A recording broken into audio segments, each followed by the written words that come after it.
Alhamdulillah, nahmaduhu wa nasta'inuhu wa nastaghfiruh wa na'udzu billahi min shururi anfusina wa min sayyiati a'malina. May yahdihillahu fala mudilla lahu wa may yudlil fala hadiya lahu. Wassalatu wassalamu ala Rasulillah wa ala alihi wa sahbihi wa man tabi'ahu bil huda ila yaumil qiyamah. Amma ba'd. Alhamdulillah wa syukurillah. Siang ini kembali Allah mudahkan kita untuk beraktivitas, dan mari kita manfaatkan nikmat Allah yang ada pada kita, terbaik nikmat kesempatan, nikmat kesehatan, dan kita bisa insyaallah menambah ilmu kita, talabul ilmi, demi meningkatkan kualitas hidup kita dan bekal kita insyaallah sampai hari kiamat. Dan tema yang akan saya angkat ini bagian kedua, ya, dengan tema ibadah dan pertolongan Allah. Sambil menunggu bahan presentasi yang sudah kami siapkan, perlu saya review bahwa pada pertemuan terdahulu kita sudah membahas, ya, bahwa yang namanya manusia itu pasti akan menghadapi, ya, yang namanya problematika, ya. Jadi problem itu satu, kalau problematika itu sebenarnya adalah rangkaian, gitu ya, problem yang sedemikian rupa, gitu ya, bahkan, ya, saking banyaknya problem itu kita bisa katakan bahwa hidup adalah, ya, the ocean of the problems, gitu ya, samudra masalah. Nah, kalau kita mengingkarinya atau kita jadi denial terhadap masalah itu sama saja dengan denial life. Ya, kalau kita mengingkari masalah sama dengan seperti mengingkari hidup, gitu ya. Tapi juga kita tahu bahwa tidak mudah menghadapi masalah, gitu ya. Nah, itu sudah kita bahas pada pertemuan terdahulu, gitu ya. Dan kemudian bagaimana seseorang berhadapan dengan masalah, ini juga sudah kita bahas, bahwa mulai dari level yang paling rendah maupun level yang paling tinggi. Dan tentunya kita berharap sebagai seorang muslim yang mengaji, yang baca Quran, ya, yang sholat, ya, itu mendapatkan, ya, posisi yang lebih tinggi, lebih baik. Paling tidak ada batas minimal yang harus kita lewati, gitu ya. Jangan sampai kita menjadi orang yang menjadi problem maker, bahkan problem maker yang dampaknya itu fatal sekali. Nah, kalau saya cerita ini, ya, bahwa begitu banyak di kalangan kita ini menjadi problem maker, mulai dari skala kecil sampai skala besar. Bahkan kadang-kadang problem itu bisa berabad-abad baru kemudian, ya, itu bisa kelar. Itu menunjukkan bahwa sebagian kita tidak menyadari bahwa pada diri kita terdapat potensi keburukan sebenarnya. Yang keburukan itu bisa membahayakan diri sendiri dan orang lain. Maka kita bisa maklum kenapa di dalam Al-Qur'an Al-Falaq itu, ya, itu ketika kita mohon pada Allah perlindungan, a'udzubillahi minasyaitonir rajim, qul a'udzu birabbil falaq min syarri ma khalaq. Ya, aku mohon perlindungan dari Tuhan yang menguasai pagi. Dari apa? Dari keburukan makhluk-makhluknya. Sering kita bayangkan itu keburukan setan, keburukan jin, gitu kan, kita kan keburukan musuh kita, kawan kita, lupa kita bahwa ayat itu sebenarnya juga, ya, mengajari kita agar kita, ya, bisa berlindung dari keburukan diri kita sendiri. Bahkan itu yang paling awal sekali harusnya kita waspadai, gitu ya, karena itu yang paling tidak terlihat oleh kita. Ya, umumnya kita melihat yang luar, jauh sekali keburukan orang lain, padahal diri kita ini semua menyimpan keburukan, dan itu bisa membahayakan diri kita. Nah, itu jadi kita, ya, upayakan sebagai muslim ini jangan sampai kita pada level yang merah tadi, ya. Paling tidak kita jadi problem statement maker, ya. Sekarang banyak berkembang dengan media sosial, orang semua bicara soal masalah. Udah bagus, ya, daripada dia nggak peduli masalah. Tapi itu sebenarnya batas minimal sekali. Karena paling baik itu adalah, atau lebih baik lagi kalau dia bisa tahu akar masalahnya apa. Ini contoh lah, ya, sudah saya kupas di 2 pertemuan. Apa sih akar masalah konflik di Palestina? Apa akar? Tidak semua orang bicara akar ke sana. Orang bicara simptomnya, akibatnya saja. Benar, orang hanyut dengan suasana emosional, dengan simptomnya. Lupa kita akarnya apa. Akibatnya apa? Ini bisa 100 tahun, 1000 tahun berikan waktu juga nggak selesai. Karena problemnya adalah memang boleh jadi jangan-jangan kita memang nggak mau cari solusi. Karena buat kita, atau mungkin lebih tepatnya buat sebagian orang, itu adalah project yang memang never ending stories. Supaya apa? supaya jadi project. Gitu ya. Nah ini seperti ini kan sebenarnya apa namanya, tentu ya harus ada dong gitu ya, yang lebih tinggi lagi lah. Makanya yang paling tinggi itu adalah high value problem solver, dan itulah Rasulullah SAW. Ya, orang yang tidak pernah kita dengar dalam sejarah hidupnya sebelum jadi Nabi dan Rasul membebani orang lain. Coba baca itu sejarah dengan cermat. Pernahkah Nabi itu merepotkan pamannya, merepotkan datuknya, merepotkan ibu susuannya, merepotkan kemudian calon istrinya kelak, Khadijah? Yang ada adalah selalu kemudian mereka merasa diuntungkan dengan kehadiran Rasulullah. Ya. Luar biasa memang. Itu kita tidak bisa seketika ya jadi seperti beliau ya, tapi kita harus belajar gitu ya.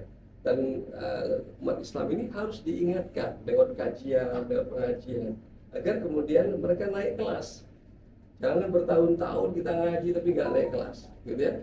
Nah, jadi sayang sekali. Oke. Nah sekarang berikutnya adalah how Islamic way deal with the problem. Kalau tadi kan itu sebenarnya hanya gambaran umum saja. Nah sekarang bagaimana Islam? Nah, tadi artinya itu gambar umum, kalau kita punya masalah, ya kira-kira akan jadi membuat masalah, tapi bagaimana Islam? Nah ini penting sekali untuk kita sadari bersama, dan ini adalah sebenarnya harusnya ya semangat mainstream umat Islam. Apa itu yang pertama dan utama? Positif mindset. Dulu pernah saya sampaikan barangkali di sini ya, sebelum pandemi. Kita sering sekali kalau membahas soal musibah, yang kita lihat itu adalah musibahnya, kemudian ini adalah curse, kutukan Allah, memang kita berdosa, memang parah banget umat ini, memang perlu diberi musibah. Walhasil kita ini putus asa lama-lama kalau kita bahas musibah. Padahal ayat 6 musibah itu bukan itu. Baca lagi Quran dengan cermat. Saya pun mendapatkan inspirasi ini atau insight ini bukan datang dari pikiran saya mengada-ngada. Saya membaca Quran lagi dan saya menemukan kalimat itu yang terlupakan oleh kita. Apa itu? Ayat itu berujung pada wabasyiris sabirin. Memang diberikan ujian, tapi ujung akhirnya nih berita gembiralah bagi yang sabar. Jadi itu sebenarnya adalah berita gembira, bukan berita yang menakutkan, bukan berita yang kemudian membuat kita menjadi putus asa. Tapi kan ayat ini nggak dibaca di ujungnya ini nih, yang dibacanya aduh ujian berat banget ini itu sebagainya, gitu ya. Akhirnya kemudian kita menganggap seolah-olah gitu ya, Tuhan itu nggak sayang sama kita. Itu kena ke ayat ini dalam surah Al-Fajr, di mana ada sebagian orang mengatakan kalau lagi dapat kemudahan dia mengatakan Tuhan lagi sayang, kalau lagi kesulitan Tuhan lagi nggak sayang. Kalla bal la tukrimuna al-yatim. Orang seperti ini sebenarnya nggak tahu masalah. Ya, seolah Tuhan itu seperti kayak musim hujan, musim kemarau, tiba-tiba berubah sesukanya gitu. Enggak. Nah itu kan berburuk sangka kepada Allah Subhanahu Wa Taala sebenarnya. Jadi ini penting sekali nih, positif mindset. Karena inilah yang diajarkan Rasulullah SAW dalam hadis qudsi yang sangat terkenal sekali. Ya, kalau Nabi Sallallahu Alaihi Wasallam yaqulullah Taala, ini hadis qudsi sahih. Ya, ana inda dhanni abdi bi, aku sebagaimana dengan persangkaan hamba. Ini penting sekali nih, aku sesuai persangkaan hamba. Bagaimana kita menyangka Allah? Kalau kita menyangka Allah itu keren abis, ya dia jadi akan begitu reaksinya pada kita. Terutama ketika kita dalam situasi yang tidak nyaman. Kan kita biasanya kan akan keren merasa Allah itu zat yang akan menyenangkan buat kita gitu ya. Kalau kita lagi senang kan gitu ya. Nah kalau kita lagi di musibah lagi sebagainya kan, sampai ada pertanyaan. Tadi ini pertanyaan sebenarnya yang lumrah, karena bukan hanya kita yang mengalami, orang beriman di masa lampau pun mengalami. Ya, ketika mereka tergoncang-goncang dengan berbagai ujian, ya, Rasul zilu, ya, kemudian apa? Hatta yaqula Rasul wal ladzina amanu ma'ahu. Sampai akhirnya sang Nabi dan orang beriman bersama beliau pun mengatakan, mata nasrullah. Kapan pertolongan tiba? Kok berat sekali hidup kita ini? Kita kan orang baik atau Umar bin Khattab. Ketika mendatangi Rasulullah pada saat perjanjian Hudaybiyah sudah ditandatangani. Ya Rasulullah, kita kan orang baik. Kita di pihak yang benar. Dan Rasulullah mengatakan, benar kamu. Kita orang benar kamu. Tapi kenapa kita menerima kenyataan diperlakukan seperti ini? Rasulullah dia nggak menjawab. Karena Rasulullah ya, ingin membuat umat itu berproses. Allah sebenarnya memberikan kita situasi ini bukan karena kita salah, tapi dalam rangka sesuatu. Maka Abu Bakar pada satu mengingatkan Umar, wahai Umar, ya, patuhlah kepada Allah dan Rasul. Abu Bakar tuh, Abu Bakar, apa kata Rasulullah? Semua saya ikuti. Mau setingkat lebih tinggi, 11-12 di sahabat ini. Tapi Abu Bakar selalu mengungguli, gitu ya. Oke. Nah, apa kemudian hadis ini? Fa in dzakarani ini, wa ana ma'ahu idza dzakarani. Aku bersamanya kalau dia mengingatku. Fa in dzakarani fi nafsi, dzakartuhu fi nafsi. Kalau dia mengingatku dalam dirinya, maka aku mengingat dia dalam diriku. Wa in dzakarani fi mala'in, dzakartuhu fi mala'in khair minhum. Kalau dia mengingatku dalam situasi yang sebenarnya kosong tanpa harapan. Karena ada orang dalam situasi yang dia nggak punya harapan lagi kecuali Allah. Dan dia masih mengingat Allah dalam situasi yang sangat kritis itu. Kata Allah, aku mengingatnya lebih baik dari itu. Lebih baik dari itu. Ya. Kemudian ini penting sekali. Wa in taqarraba ilayya bisyibrin taqarrabtu ilayhi dira'an. Kalau dia mendekatiku dengan sejengkal, aku mendekatinya dengan dira'an, sehasta. Jadi Allah lebih cepat sebenarnya. Tapi coba perhatikan dari hadis ini. Siapa yang memulai? Kalau dia ingat aku akan ingat dia. Kalau siapa yang memulai? Siapa yang memulai? Inisiatif datang dari mana? Dari hamba, dari kita. Dari kita inisiatif itu. Itulah positif tinggi. Dari kita inisiatifnya. Fadkuruni adkurkum washkuruni wala takfurun. Itu dari kita. Jadi gak ada yang ujuk-ujuk keajaiban itu. Hatta itu kepada para nabi dan rasul, orang-orang yang begitu cintai Allah. Apalagi kita yang biasa-biasa. Penting sekali nih kita punya. Dan itu ya menjadi, ini saya sampaikan kepada santri saya. Inilah yang menjadi bahasa umum Al-Quran. Selalu Allah meminta DP-nya dulu dari kita. Jangan kita minta dari dia. Emangnya siapa kita? Gua baca tuh ayat Al-Quran yang mengatakan, gitu ya. Wa idza sa'alaka 'ibadi anni, di dalam Ramadan sering kita dengar ayat ini. Fa inni qarib. Kalau hamba-Ku meminta aku ini dekat. Enggak jauh-jauh. Ujibu da'watad da'i idza da'in. Ya, aku akan mengabulkan orang yang meminta, asal dia meminta. Tapi ayat itu enggak selesai. Apa itu? Fal yastajibu li, penuhi dulu aku. Wal yu'minu bi, dan percaya dulu aku. La'allahum yarshudun. Itu udah jadi formula umum di dalam Quran. Silakan eksperimenkan kepada Allah. Kita kalau perlu agak nantang dikit kepada Allah. Bener nggak ya? Ya Allah, kalau saya punya inisiatif gini, ya, nah, jadi inisiatif dari kita, kebaikan itu. Itulah positive thinking. Ya, saya terus terang gini ya. Pada saat saya mengalami perubahan dahulu itu, saya tidak bayangkan bisa seperti ini kelak. Pada saat perubahan itu sebenarnya itu benar-benar situasi yang upside down, gitu ya. Tentu pernah bayangkan ada orang pernah jadi si perusahaan internasional, gajinya juta-juta, udah punya mobil hanya dalam waktu beberapa bulan di Jakarta tahun 90-an, tiba-tiba berubah jadi jalan kaki kayak sendal jepit, kantong kresek di pinggir jalan. Kalau ketemu orang itu pada saat itu, mungkin saya seperti kayak yang si Nuh itu, yang lagi viral tuh di YouTube tuh, ya, alumni TV yang disangka gila. Saya mengalami itu. Tapi saya berbaik sangka kepada Allah. Bukan saya nggak ada peluang untuk, saya udah dapat segala-galanya, bukan saya, kalau saya mau sebenarnya saya tinggal pindah-pindah aja sebenarnya, gitu ya. Tapi saya mengalami, saya ingin eksperimen, dan saya mohon kepadanya, apa ini hidup ini, kenapa begini, gitu ya. Jadi penting sekali ya, positive thinking ini penting sekali, ya, karena ini, dan buah dari positif itu kayak ini, rasio masalah solusi. Ya, problem bagi solusi. Bukan R nih, L harusnya ya. L, ya, rasio menjadi sangat kecil sekali, maka beban hidup menjadi kecil juga. Artinya gini, orang yang punya problem itu sebenarnya hidupnya menjadi tidak terbebani oleh problem itu ketika gitu ya di dalam pikirannya yang positif itu gitu ya muncul sekian banyak jauh lebih besar dari problem yang dihadapinya, sehingga nggak sebanding problem itu. Problem berapa? 5 juta, solusinya alhamdulillah 5 triliun. Itu sama aja gini, Anda punya pengeluaran berapa nih? Memang pengeluaran sebesar sekali tahun ini. Berapa? Ada 10 miliar pengeluaran saya. Wah, gila Pak, 10 miliar besar sekali. Seumur-umur gak pernah saya lihat tuh 10 miliar. Tapi penghasilan saya 5 triliun. Kan jadi meaningless ini 10 miliar itu. Benar kan kira-kira? Kan orang investasi kan begitu kan logikanya kan.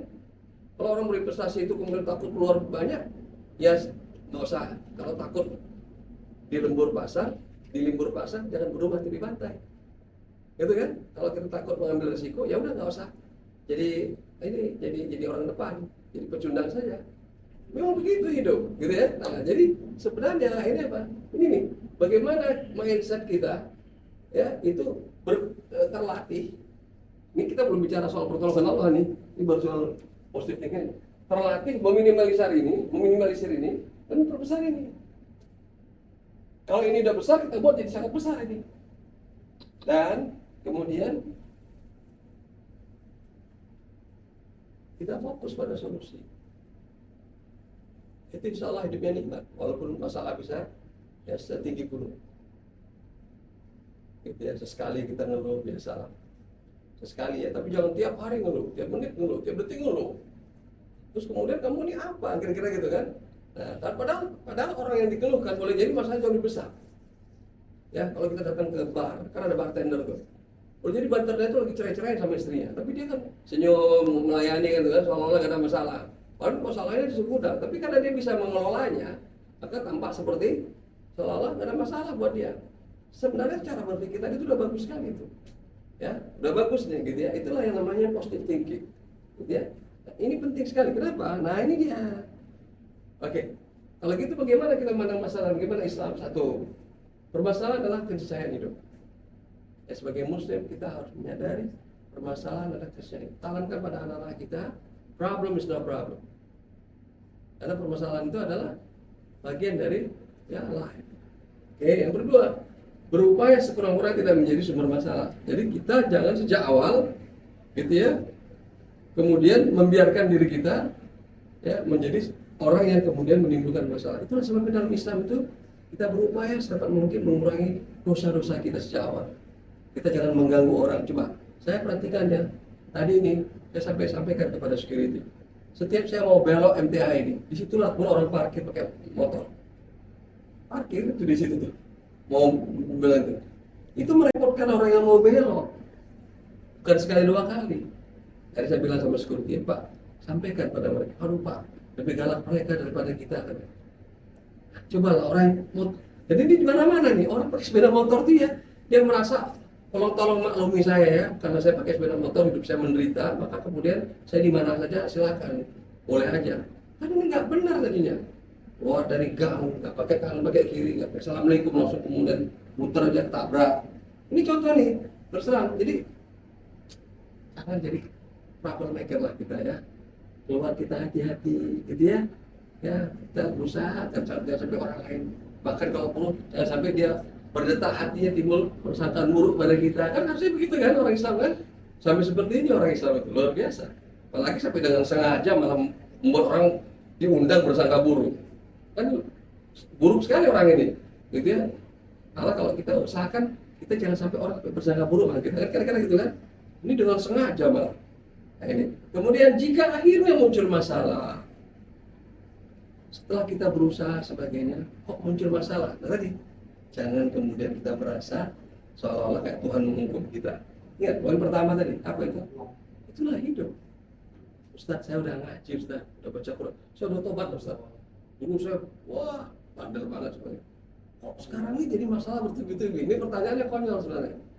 Kenapa? Karena sebenarnya orang yang sedang track yang benar, dia bukan harusnya, harusnya kan reaksinya begini. Alhamdulillah Ustaz, sejak saya back to dakwah ini ya, atau saya kemudian bertobat ini, itu saya diberi Allah berbagai ujian yang mengasihkan kan gitu. Kalau orang yang positif tinggi kan gak pernah nih si alami gini-gini lucu-lucu banget nih hidup ini. Akhirnya hidup tidak jadi menakutkan gitu ya. Nah, kenapa? Karena kita berbaik sangka kepada Allah. Dan ini persangkaan baik tadi itu ya, bahwa Allah pasti sudah mengizinkan masalah terjadi. Kalau udah terjadi itu Allah pasti mengizinkan. Mengizinkan tidak sama dengan meridhoi ya, tapi itu semua atas izin Allah. Setan itu menggoda karena izin Allah. Israel menyerang pun karena izin Allah. Itu loh kira-kira gitu ya. Nah, jadi kita jangan menyesali kenapa lah ya. Apalagi kita gugat lagi dia. Gitu ya, kenapa lah Tuhan engkau udah selesai lah udah ya. Jadi tetap kita, kenapa? Karena kita adalah orang yang pertama berusaha untuk menjadi orang yang bukan troublemaker. Kemudian kita juga ya berupaya kemudian menyadari masalah itu pasti ada. Terjadi juga. Berarti kan keren habis nih. Ini Tuhan sedang memberikan ujian. Nah itu dia. Setiap masalah pasti ada hikmah dan solusi. La yukallifullahu nafsan illa wus'aha. Inna ma'al usri yusra. Fa inna ma'al usri yusra. Kemudian hadapi masalah. Ini penting juga. Ya, jangan lari, jangan disalin. Karena sudah terjadi di hadapan kita. Ini penting sekali. Disitulah kelihatan seseorang itu menjadi leader. Apakah orang itu naik kelas atau tidak. Karena ada orang begitu dihadapkan oleh masalah, dia lari. Maka orang ini kehilangan kesempatan menjadi orang yang mendapat level yang lebih tinggi. Karena dia lari. Gitu ya. Hadapi. Karena toh kita kan bukan cari. Kan kita bukan orang cari masalah. Tapi dia datang. Gitu ya. Sudah di depan kita, hadapi dia. Nah yang terakhir, masalah tidak menjadi beban hidup itu saya katakan jika solusinya jauh lebih banyak dari masalah. Gitu ya. Nah, oke, sekarang berikutnya lagi. Ini, you are what to think ini. Problematika. Jika dihadapi dengan positive mindset, maka akan menjadi ujian kenaikan. Saya katakan tadi, dan berakhir dengan kebaikan. Ini kita harus ini tesis ini, bukan hipotesis lagi, gitu ya. Maka kemudian tinggal kita jalani kan, kita tinggal lakoni dalam masa jawabannya, ya. Karena kita sudah tahu ujung akhirnya, ya. Kalau kita positive thinking, pasti ujungnya kebaikan. Itu kan tinggal kita minta bukti aja kepada Allah. Nah, tapi kalau sebaliknya negatif mindset, gitu ya, maka akan menambah masalah dan berakhir dengan keburukan. Kalau peribahasa Melayunya, sudahlah jatuh, tertimpa tangga pula.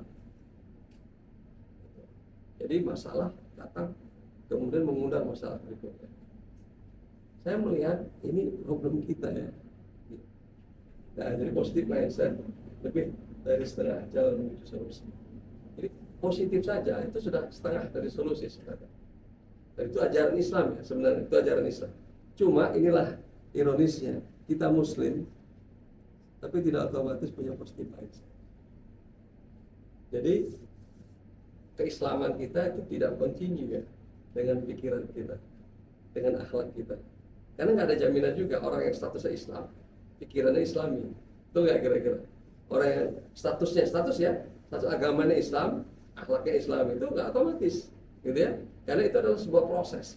Dia dididik, dilatih, dibuat kultur yang sehat, maka dia kemudian akhirnya menjadi benar.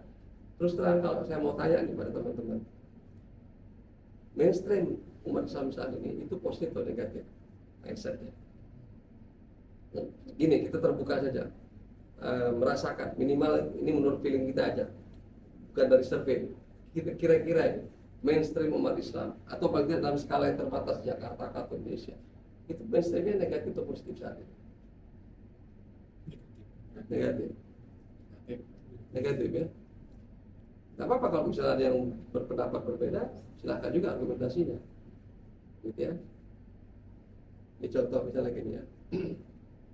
Satu-satu di antara contoh mainstream negatif itu adalah kita mudah sekali blame, menyalahkan, gitu ya. Dan enaknya itu menyalahkan orang lain daripada diri sendiri. Dan diri sendiri kan gak enak disalahkan, gitu ya.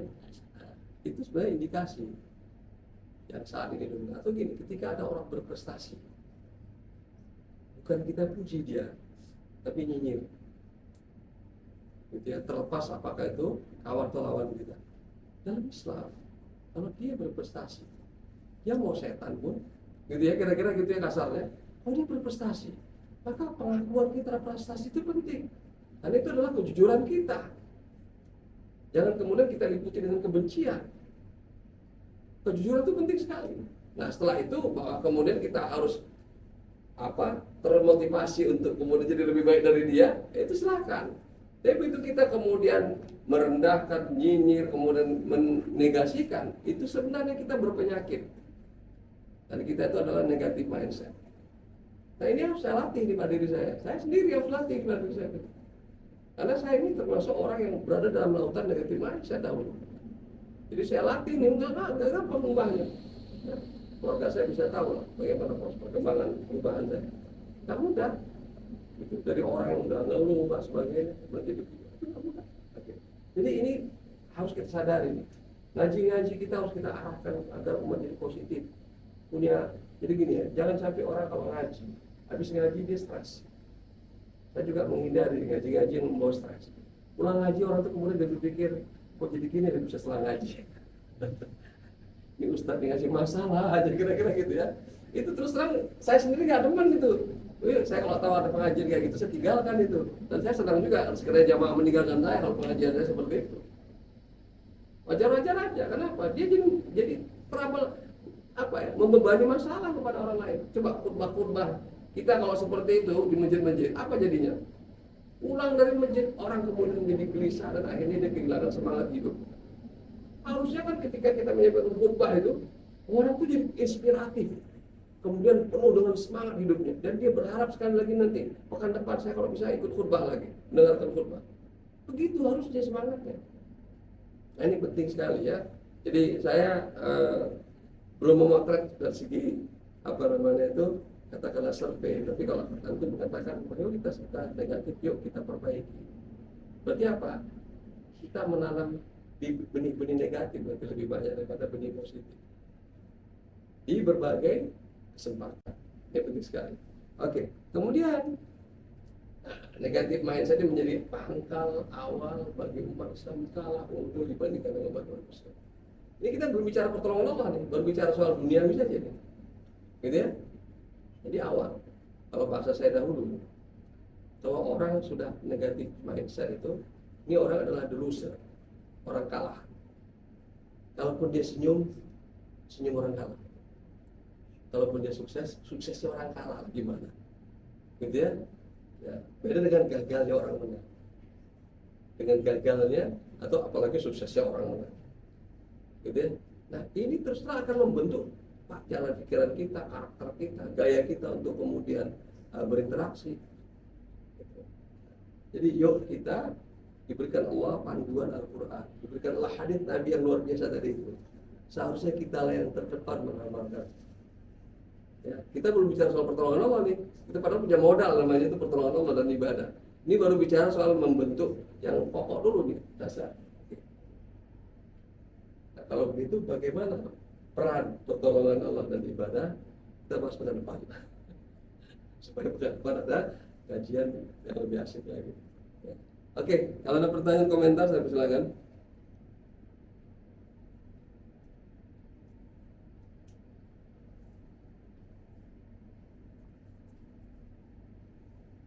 Mas Bimo biasanya.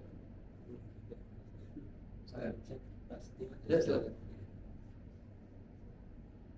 Ibadah ini kan memang kita sampai kita menutup mata Ustaz. Ya. Ya. Ketika kita balik ya.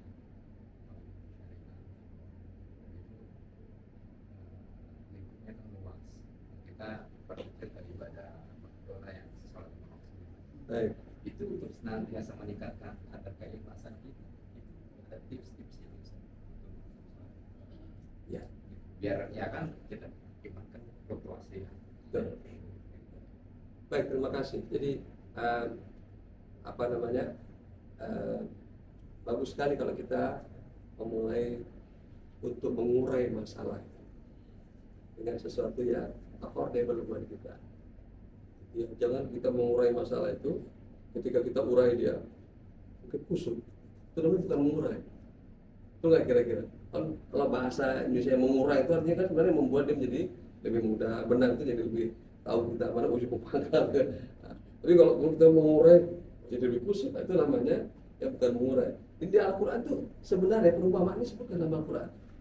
Ya, ada perempuan yang dia itu menenun, meminta sebenarnya. Satu kemudian diuraikan lagi, satu tenun lagi. Ada tuh perumpamaan, masuk dalam Al-Quran perumpamaan ini. Nah, bagus sekali. Jadi memang betul kita ini memulai dari sesuatu yang affordable buat kita. Misalnya tadi, Ustaz, saya ingin sholat ini gimana? Terus terang kalau kita bicara soal sholat, ini bicara soal ibadah yang paling pokok. Dan betul sekali kalau kita mampu ya meningkatkan sedikit saja level sholat kita ini, sebenarnya besar sekali harapan ini efeknya. Ya, tergantung akhirnya kemudian bagaimana kita memulainya. Misalnya gini, saya mulai dari meningkatkan misalnya ini, kemudian saya berupaya untuk sholat berjamaah, itu sudah bagus. Itu yang saya sampaikan di Masjid Istiqlal di Amerika. Masjid ini ada karena apa? Harganya berapa? 1,3 US dollar, 1,3 juta US dollar dibayar, dibeli tanah itu dengan bangunannya. Untuk apa mengeluarkan uang sebanyak itu? Kalau cuma hanya 11 orang yang sholat. Untuk sholat kan, sholat apa? Mau cuma 1 pekan sekali? Rasanya nggak worth it gitu. Dana yang dikeluarkan itu, sepekan sekali kumpul. Mending kita cari kafe di mana, gitu ya, nyewa aja, itu kan rasanya nggak sampai 1,3 US dollar, 1,3 juta US dollar, itu harganya pada saat itu. Gitu ya. Tentu ada alasannya kenapa? Karena kita sholat di sini. Jadi sholat 5 waktu itu adalah sumbangsi kita terhadap yang namanya komunitas. Kita nggak bisa nyumbang apa-apa ini dalam dakwah, uang kagak, ini kagak. Yang penting sumbang setoran muka lah. Itu penting juga, ini penting sekali. Karena kantor-kantor ini jadi live gara-gara apa ini? Karena ada sebagian sholat 5 waktu itu atau semuanya sholat 5 waktunya nggak berjamaah, masing-masing di kamar. Ini kan nggak ada musola ini dan nggak relevan juga. Building manajemen menyediakan ruangan seperti ini, yang ini ada pasti biayanya. Ini kalau nyewa berapa ini? Kira-kira berapa nyewa di sini nih, for space seperti ini? Itu penting sekali nih. Kita kadang-kadang di Indonesia ini karena mayoritas ya, kita nggak merasa ini adalah berkah sebenarnya. Berkah karena apa? Karena ada orang sholat. Makanya kita sholat misalnya berusaha untuk berjamaah, itu sudah sumbangsi. Kalau kita bisa belum berbuat apa-apa, itu satu. Tapi paling bagus adalah kita meningkatkan kualitas intrinsik sholat itu. Karena sholat itu esensinya adalah komunikasi kepada Allah. Ya, seperti kita punya HP ini, sholat itu adalah esensinya adalah ya microchipnya, ya kemudian aplikasinya yang harus up to date, gitu kan? Nah, dan kemudian dia dipakai. Jangan kita beli HP versi paling up to date, paling bagus, paling mahal, tapi kemudian off. Sama juga, sholat itu digunakan. Nanti kita akan menikmati sholat itu. Nah, makanya sholat itu di samping kita mengikuti apa yang diwajibkan Allah, sholat 5 waktu. Tapi sholat itu sebenarnya tool. Jadikanlah dia sebagai tool. Wasta'inu bis-sabri was-sholat. Itu artinya apa ya? Jadikan sholatmu, itu kan terjemahannya begitu. Jadikan sabar dan sholatmu ya, untuk mendapatkan pertolongan. Jadikan dia, tool berarti alat. Jadi dia bukan ibadah yang harus kemudian menjadi tujuan esensial. Karena ibadah ini Allah tidak memerlukan. Gitu ya. Jangan kita bayangkan Tuhan ini kasihan banget kalau nggak disembah. Kira-kira gitu dalam mindset kita tuh ya. Tapi kalau dia nggak disembah, siapa yang menyembah dia? Kasihan banget dia. Dia tidak berkurang kekayaannya kalau nggak ada di muka ini yang menyembah dia. Tidak bertambah kekayaan dan kemahakuasaannya kalau semua kita menyembah Allah.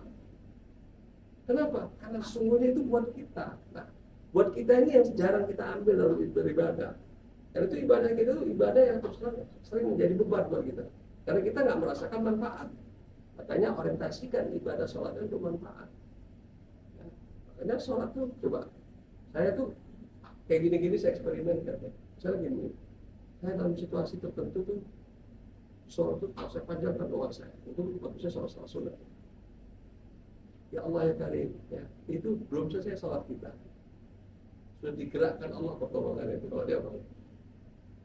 Ya, karena saya low istah. Kan jadi nikmat kita sholat. Enggak kira-kira? Kalau nggak nikmat kita sholat, nanti kita jadi beban ya. Sholat pagi ini baru tunggu tadi. Tadi subuh, sekarang udah tunggu, kira-kira gitu kan? Itu orang-orang yang seperti itu pasti dia akan menderita lah dengan sholat itu. Ya, nah kalau kita sudah menderita dengan ibadah kita, gitu ya, satu kita rugi beribadah. Dan itu salah persepsi tentang ibadah itu. Karena ibadah itu bukan untuk Allah, ibadah itu untuk diri kita sendiri. Nah, jadi alangkah ruginya kita dikasih HP, sebenarnya kita menderita dengan HP ini. Kenapa saya dikasih HP ini? Menderita kita, stres kita jadinya.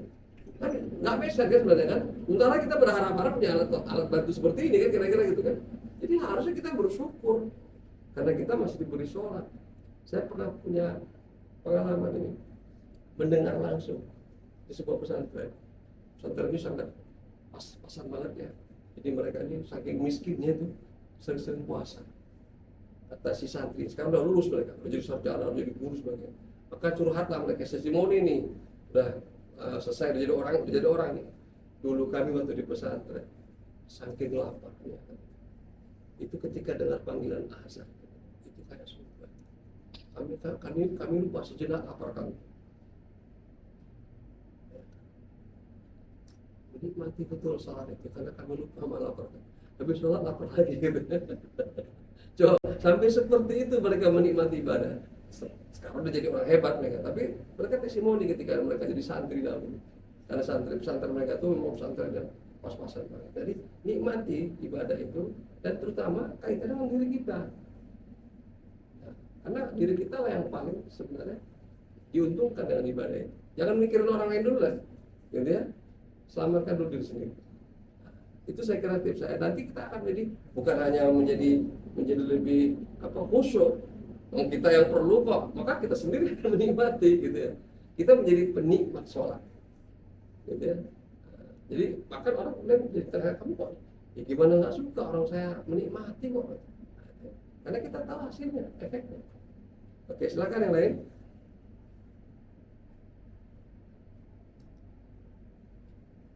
Satu pertanyaan lagi.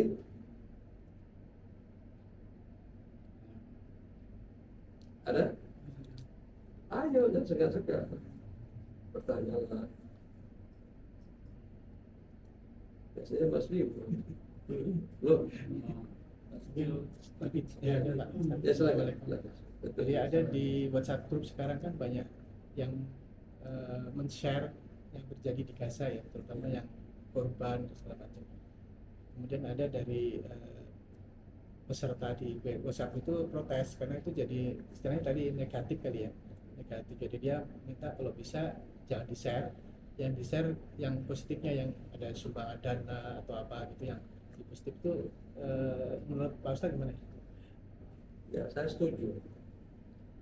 Karena apalah artinya kita share yang negatif? Emang kita bisa menyelesaikan masalah? Emang kita bisa menyelesaikan masalah? Karena dalam begini, yang penting, jadi yang penting ini yang salah nih berpikirnya. Tidak, gitu ya. Rasulullah itu manusia paling sempurna. Tapi dia mengalami juga kemudian harus diusir. Mengalami juga sholatnya itu kiblatnya bukan ke Mekah. Mengalami juga kemudian pernah terluka dan patah giginya, gitu ya. Juga pernah tertidur. Itu manusia paling sempurna ini, gitu ya. Terus kita kemudian siapa, gitu ya. Nah, jadi supaya kita sadar bahwa Allah memberikan kita masalah itu bukan untuk kemudian kita sesali. Makanya saya termasuk orang yang, termasuk ketika anak saya juga belajar di sebuah sekolah, saya termasuk orang yang tidak setuju ya memberikan video-video kepada anak tentang yang namanya itu ya kekejaman ya, walaupun maksudnya sebenarnya supaya kita melawan si fulan, saya tidak setuju. Karena itu kan kita yang berpikir gitu, yang nangkepnya apa yang ditangkapnya, dia akan tumbuh kebencian dan dendam, bukan karena iman. Apalagi kalau itu dialami oleh dirinya, keluarganya, sebagainya. Jadi saya nggak setuju nih, itu udah lama belum terjadi ini, udah anak saya masih kecil-kecil. Saya bilang kalau kayak gini bahaya nih anak saya. Bukan saya nggak mau nolong, tapi bukan begini cara. Kenapa? Ini melanggar dendam. Jadi karena kita harus menghentikan cut off yang namanya itu dendam. Tidak boleh. Nabi diturunkan, diutus untuk menghapuskan dendam purbakala antara Bani ini dengan Bani ini. Gitu ya. Nah, dengan demikian maka semangat kita pun di media sosial kita arahkan ke sana. Ya. Dan ya, tahukah kita lewat situasi yang buruk itu lebih banyak sebenarnya korban dan dirugikan jauh dari agama ketimbang yang tambah iman. Demi Allah, kita belum mengalami bagaimana bapak-bapak kita dahulu ketika mengalami penjajahan Jepang. Saya dapat cerita langsung dari ibu saya, dari nenek saya. Begitu Jepang masuk, ini baru Jepang nih, belum bicara yang kejam-kejam nih. Begitu Jepang masuk, gula nggak ada. Ibu saya itu ya ingin minum gula sakit. Ya. Nenek saya nyari-nyari seliling kota Medan Begarak. Kemudian berkurang bahan pakaian, yang ada tinggal karung goni. Dulu kalau nggak salah Kiai Haji Wahid Hashim, orang tua Gus Dur, pernah cerita dalam bukunya itu apa gitu. Itu bagaimana dia menyaksikan itu sepanjang jalan naik kereta itu, para romusa itu udah nggak pakai pakaian. Kita nggak mengalami seperti itu. Udah nggak mengalami kita, alhamdulillah. Gitu ya. Nah, begitulah dahsyatnya yang namanya konflik. Apakah kita harus mengundang neraka itu datang mereka?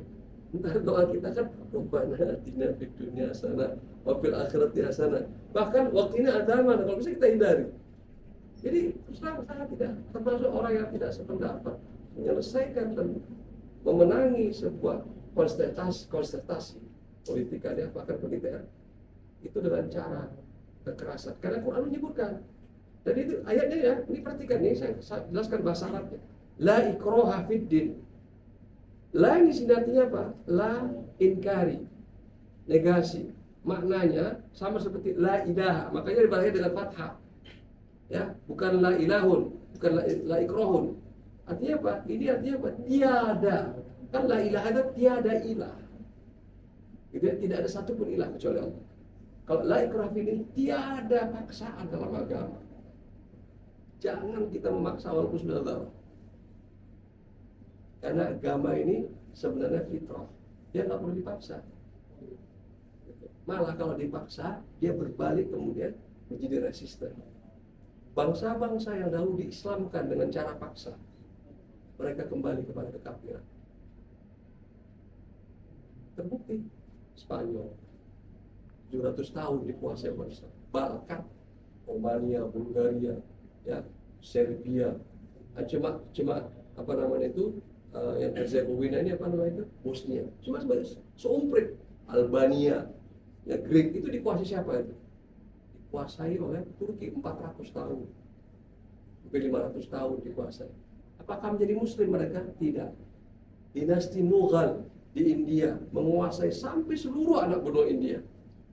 Berapa tahun mereka menguasainya? Kurang lebih 300-400 tahun, sampai datang Inggris kemudian. Apa yang terjadi? Mereka minoritas. Karena mereka tidak berdakwah. Mereka hanya berkuasa, tapi tidak kemudian ke bawah dan berdakwah. Ustaz-ustaznya tidak kemudian dikerahkan sedemikian rupa agar kepada mereka yang belum beriman ini cinta kepada Islam. Untungnya kita di Indonesia ini nggak pakai perang-perang besar. Itulah bagusnya dai-dai kita dahulu. Bersyukurlah kita. Ini negeri kita ini mungkin cuma satu-satunya di muka bumi yang diislamkan dengan cara damai. Cuma satu-satunya. Ya, karena terus terang di India sekarang ini konfliknya besar sekali. Ketika terjadi partition antara India dengan Pakistan itu, tahu nggak berapa juta orang yang tewas? Karena orang India Muslim harus pindah ke Pakistan, orang Hindu yang di Pakistan harus pindah ke India. Jutaan yang mati tahun 47 itu, jutaan yang mati. Ya, yang udah perempuan itu proses sebagai jadi tanya lagi. Yang matinya jutaan. Amritsar yang jadi kota sucinya orang Sikh itu, mayoritas penduduknya Muslim, tapi karena dia sudah ketika dibelah sama perang Inggris itu, dia masuk wilayah India, maka setengah penduduknya yang Muslim ini harus pindah, kalau nggak dibunuh mereka.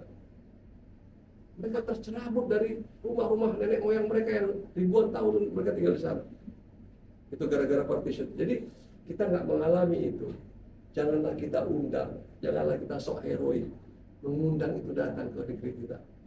Kalau kita mau menyelamatkan sana, satu, kembalikan kepada cara Rasul bagaimana menyelamatkan konflik. Dan Nabi itu ditahan oleh Allah, tidak berperang, jangan berperang. Ada ayatnya, jangan berperang. Ini umat itu sudah gregetan nih, ketika di Mekah nih, belum hijrah nih, jangan berperang. Bahkan ketika Madinah, jangan berperang. Kenapa? Karena ini kan jadi model. Nabi ini bukan Nabi harus perang. Perang Nabi itu adalah akibat dari sebuah perintah. Ketika dia harus mempertahankan akidahnya yang sudah tersisa, maka terjadilah perang Badar yang tidak disukai sama orang mereka. Baca ayatnya itu, ya, bahwa kamu tidak menyukainya. Pada ayatnya, ya, kutiba alaikum kita wa huwa kurhun lakum. Kamu nggak suka sebenarnya. Jadi umat Islam itu umat yang cinta damai dari dulu itu. Terjadilah situasi yang tidak nyaman tadi. Tapi karena ini sudah jadi tadi, karena datang sudah masalah, jangan lari dari masalah kan gitu kan Islam, maka dihadapi. Maka Nabi saya berdoa, ya Allah, kalau sekiranya kami ini ditakdirkan Ka'bah, siapa lagi akan menyembahnya nanti kelak? Saking kritisnya situasi itu, gitu ya, kita mengalami sampai seperti ini. Jadi, kalau saya sudah pernah menyaksikan dari jauh ya, bahkan dari dekat. Tapi terus terang, kita ini sering sekali heroik, tapi kita belum mengalami. Udah mengalami menyaksikan sebagainya menderita. Jangan-jangan kita paling depan orang yang mengeluh. Karena kita nggak ngalami tadi itu, kita kurang sedikit aja udah ngeluh. Jadi apa yang terjadi di sana, maka terus terang satu kita doakan agar Allah berikan solusi yang baik. Yang kedua, kita doakan agar turun emosi, ya, dan mudah-mudahan Allah turunkan hidayah pada masing-masing, ya, baik di kalangan kita sebagai Muslim atau juga mereka yang Yahudi. Karena sesungguhnya mereka ini dari Tuhan yang sama. Kemudian, ya, mudah-mudahan kita bisa jadi juru damai lebih dari itu. Ya. Dan ketahuilah sebenarnya, janganlah kita mensakralkan sesuatu yang tidak sakralkan Allah. Tanah bukan sakral. Ya. Yang sakral itu sudah ditetapkan Allah. Apa itu Masjidil Haram itu sakral. Itu aja ditinggalkan Rasulullah. Ketika disuruh hijrah, emangnya Nabi nggak sedih tuh ketika disuruh hijrah itu? Baca ayatnya, baca sejarahnya. Bagaimana Nabi rindunya pada Makkah. Padahal di Ka'bah itu di sekitarnya dikelilingi oleh apa? Berhala masih. Tapi Nabi itu tahu bahwa ini adalah rumahnya Ibrahim dahulu. Gitu ya, ini adalah Baitullah sebenarnya. Gitu ya. Nah, begitulah Nabi tidak mensakralkan sesuatu yang tidak sakral. Cuma kita sakralkan tanah. Padahal sebenarnya di dalam Al-Quran sebutkan kalau kita tidak bisa di sana itu normal, maka hijrahlah. Barang siapa yang nggak hijrah malah ya orang yang kemudian mati dalam keadaan yang tidak benar. Kenapa kamu firman kuntum? Kenapa kamu masih di sini? Ini tidak sakral. Toh orang Yahudi juga dahulu diaspora ribuan tahun, kan baru-baru puluhan tahun mereka di situ. Bayangkan mereka itu 4 ribuan tahun mereka diaspora loh. Kita baru umur seumur jagung, kita baru keluar dari kampung kita terus. Kita ribuan tahun, gitu ya. Jauh lebih menderita mereka loh dibandingkan kita ini. Mereka kena Holocaust, mereka dihancurkan sama Babilonia, pernah kemudian mau dihabisi oleh Fir'aun. Kita ini masih beruntung, tak pernah ada sejarah-sejarah mengerikan buat kita. Nah, jadi artinya saya membela mereka, artinya saya gini, bahwa kalau kita misalnya itu agak rileks, misalnya ada solusi di sana, gitu ya. Toh sebenarnya, ya mau Yahudi mau apa di muka bumi ini, manusia. Kalau manusia pasti ada kekurangan. Itu nggak kira-kira? Kita kenapa nggak memikirkan itu? Gitu ya. Nah ini penting sekali buat umat Islam. Jadi kalau saya setuju, bantuan iya, doa iya, doa apa perlu dan sila kita silahkan, alhamdulillah. Tapi juga gini ya, jangan sampai kita perlu dan silanya A, tapi kita lakukan B, maka kita mendolimi doa kita sendiri. Saya kira itu Pak ya. Jadi mudah-mudahan dengan cara ini, insya Allah kita menjadi optimistik ya.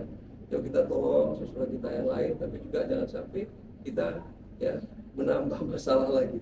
Padahal kita pun sebenarnya punya masalah banyak sekali gitu ya, kira-kira gitu hidup kita ya. Kita tuh dengan doa kepada seluruh majelis, subhanallah. Terima kasih. Aku lupa ada. Assalamualaikum warahmatullahi wabarakatuh. Waalaikumsalam warahmatullahi wabarakatuh.